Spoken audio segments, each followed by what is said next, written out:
In an era where silence has become easier than speaking the truth, a famous proverb arose in the Arab countries. Walk next to the wall, meaning do not speak, do not attempt to change anything, as your outcome is already known.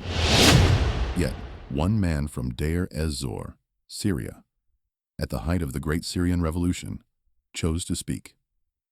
A man named Mazen Al-Hamada, a name that is no longer just a person, but has become a testimony to the depths of brutality humanity can reach when it loses its conscience, leading it to oppress and torture its fellow man. This is the story of a hero among thousands of heroes of the Syrian Revolution. This is the story of Mazen Al-Hamada.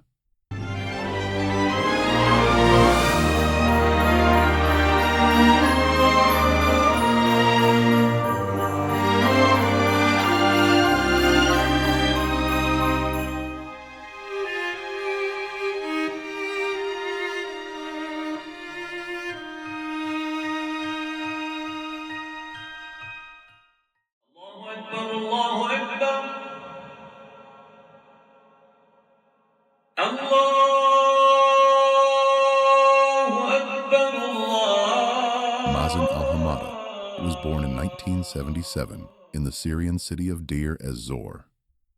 He was an ordinary young man, living in Syria like any other citizen.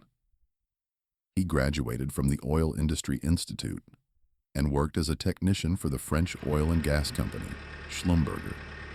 This meant he had a good standing. However, beyond his career, he was a human being, a human rights activist searching for justice and truth. When the Syrian Revolution began, he could not stand by as a mere spectator. He participated in the protests against the Bashar al-Assad regime during the events of the Arab Spring in 2011. He took to the streets, chanting for freedom.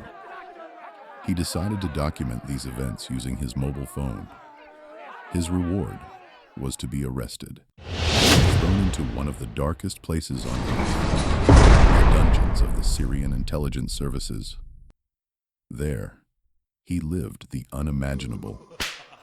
He was tortured to death repeatedly, saw his comrades killed before his eyes, and witnessed atrocities that cannot be recounted without the soul breaking. But he survived and emerged from hell alive, as if God kept him as a witness to carry the cry of the voiceless to the world. He subsequently traveled to Europe after escaping the murderers of the Bashar al-Assad regime and settled in the Netherlands. There, he worked to document the crimes committed by the Syrian authorities, providing powerful public testimonies about the violations he witnessed and endured. He shed light on the horrors perpetrated in Syrian detention centers. He spoke to the media and international organizations about the regime's crimes, recounting what he saw with painful honesty until his voice became a thorn in the side of the criminals.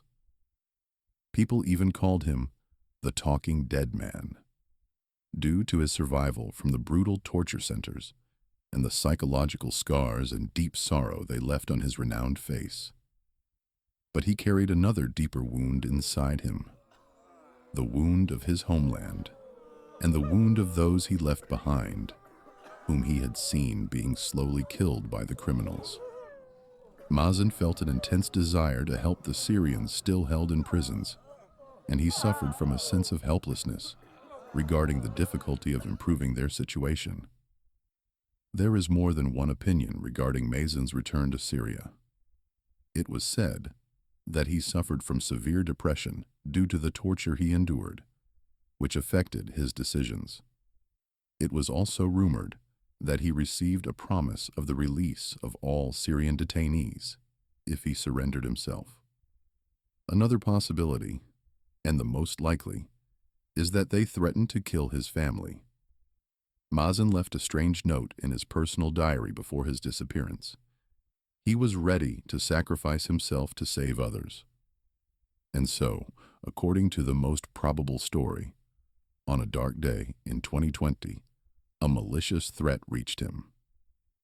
It is believed that the intelligence services engineered a wicked plan for him after his testimonies and the documentaries he produced began to disturb the criminals and expose them everywhere. If you do not return to Syria, we will torture your family to death, just as we did to you. What would a man with a heart like Mazen's do? He returned. He returned knowing exactly where he was headed, knowing he was going to his death. But he could not bear for his family to pay the price. Since that moment, his trace vanished. No one heard anything about him until the heartbreaking news arrived in December 2024, following the glorious victory of the Syrian revolution and the liberation of the oppressed in the terrifying Sednaya prison. His body was found in a hospital morgue in Harasta, among dozens of corpses originating from Sednaya prison. His body bore unbearable traces of torture. The images were horrific and shocked the entire world. Mazen's story left a profound and deep wound in everyone who heard it. The Syrian revolution triumphed, and the stories of the heroes who paid the price of this victory with their blood and hearts emerged, including the painful story of Mazen Al-Hamada. Perhaps because Mazen was not just a man, but a symbol for all who resisted oppression with their faith and paid their lives as the price for the truth. His story revealed to the world the extent of the brutality humanity can reach when it hates and fears the truth. But Mazen did not truly die. Everyone who knew his story carried a piece of his soul. His body died, but his testimony remains alive, condemning all who kept silent, collaborated, or justified. Mazen is just one of thousands of Syrian heroes whose names were not written in newspapers, but who left a greater impact than any news, an impact on the human conscience itself. May God have mercy on Mazen Al-Hamada, and may God have mercy on all who died in darkness because they loved the light. And may we always remember that freedom is not a word, but a price paid with blood, with honesty, and with souls like Mazen's. The world saw and heard what was happening in Syria for 13 years, witnessed all this savage torture and the screams of the innocent. Why were the Syrians abandoned, and now the people of Gaza after them? Why the silence, the hypocrisy, and the double standards? How many souls like Mazen are being tortured in silence, unheard by anyone?